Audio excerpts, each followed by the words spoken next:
And you're absolutely right. But we're going to take a short break and we'll be right back with Real Unscripted. And we're back with Real Unscripted. I'm here with my guest today, Lady C. And we are talking about mental health / society standards. I guess I'm trying to wrap my mind around the things that are going on in the media today and going on in the world, and I think a lot of it has a lot to do with people not taking care of their mentals. We have a lot more mass shootings going on. We have more people committing suicides than what they used to. It's a lot that's going on, and to be honest with you, I don't think we even know what to do. Because we're not addressing these issues. That's why things are getting worse. We should reach out. People are scared to address these issues and to talk about it, to talk to somebody. Because, again, they're scared of what people are going to think and say about them. But you know what? I'm going to be honest with you, and I know some of my viewers, some of my listeners, are probably not going to agree with me, and they're going to probably end up hating me for saying this.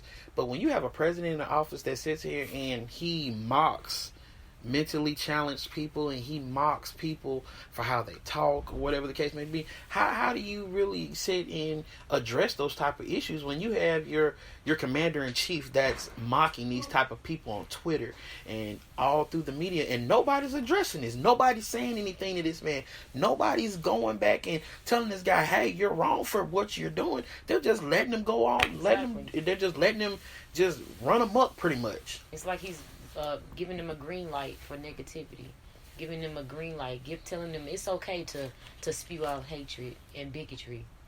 For what? For what?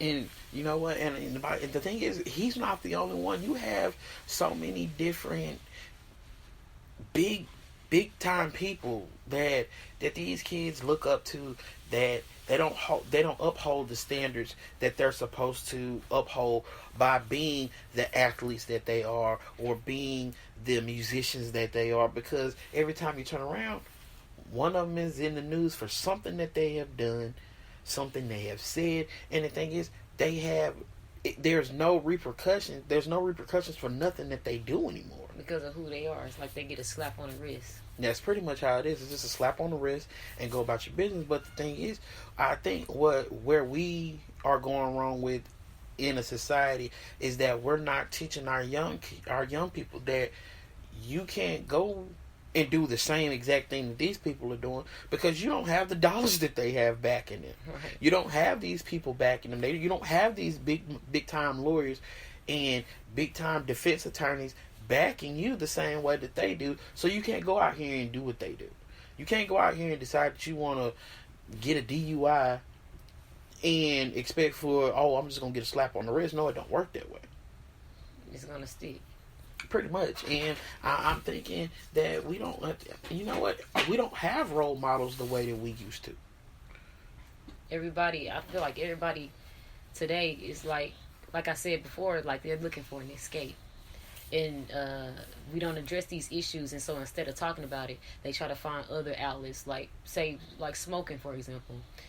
I know a lot of people do. I ain't saying that is so bad, but when it gets to a point where you're just doing it constantly every single day, after so long, you're not doing it just to feel good. You're not doing it just to get that high. I feel like you're doing it for an escape. What's going on so bad that you will have to alter your your regular everyday life. You have to alter your normal state every single day, every day.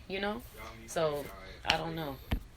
And you're absolutely correct. And I think the same thing goes for alcohol. You have people that sit here and they drink every single day.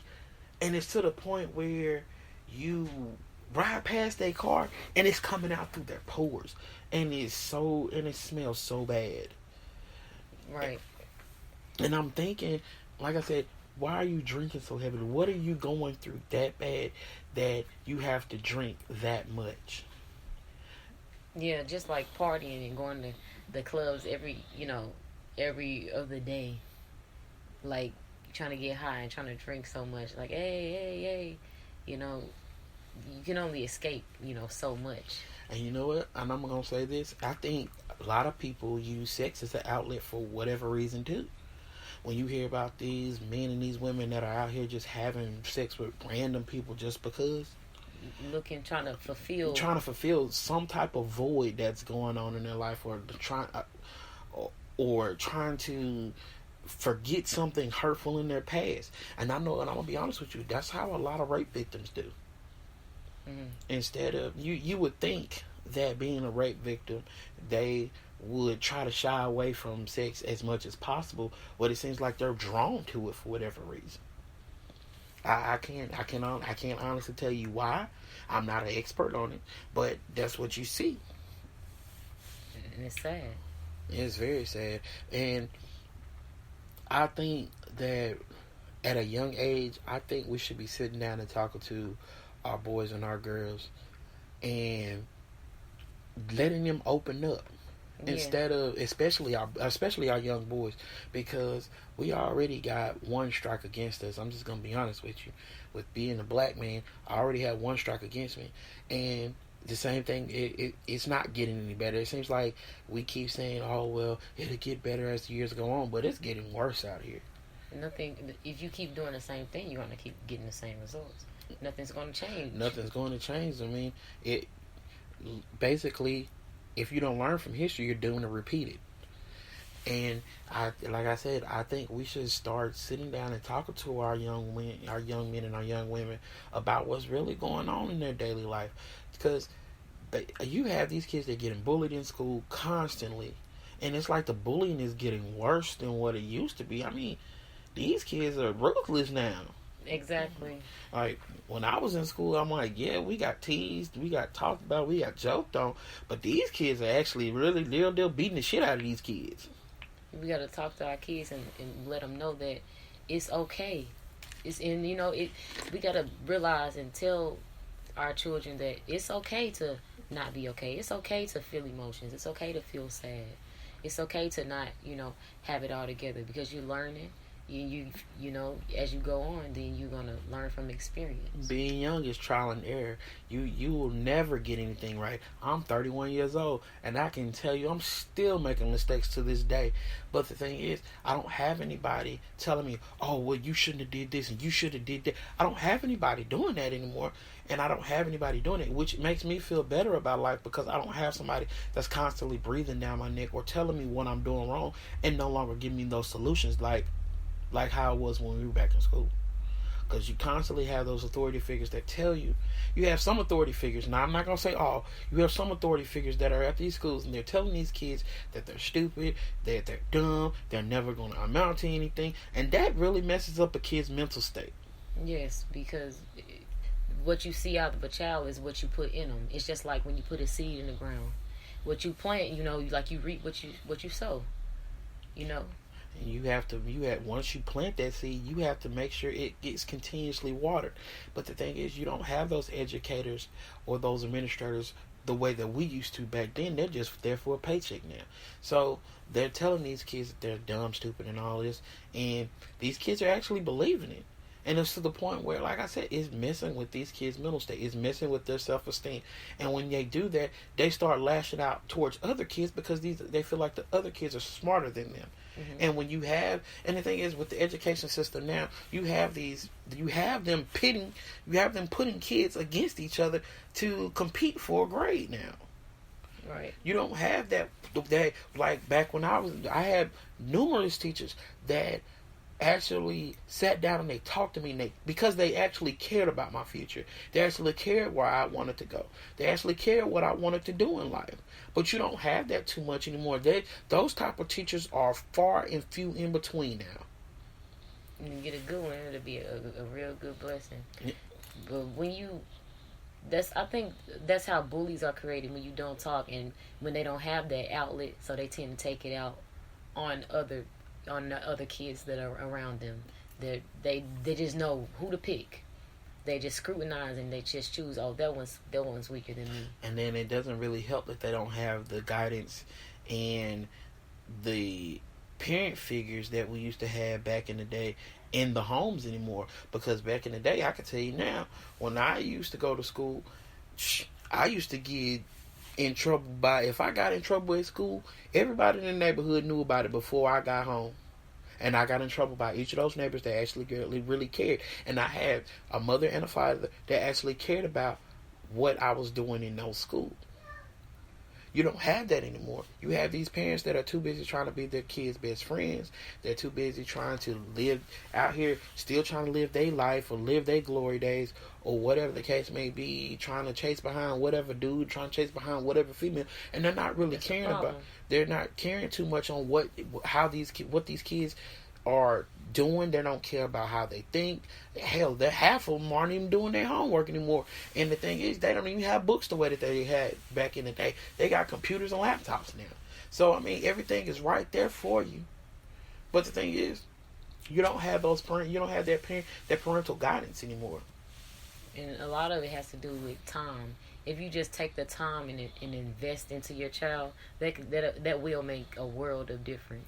Right. And I think I'm so happy that my daughter has a separate outlet other than school that she learns from. And these two coaches, they breathe life into these girls.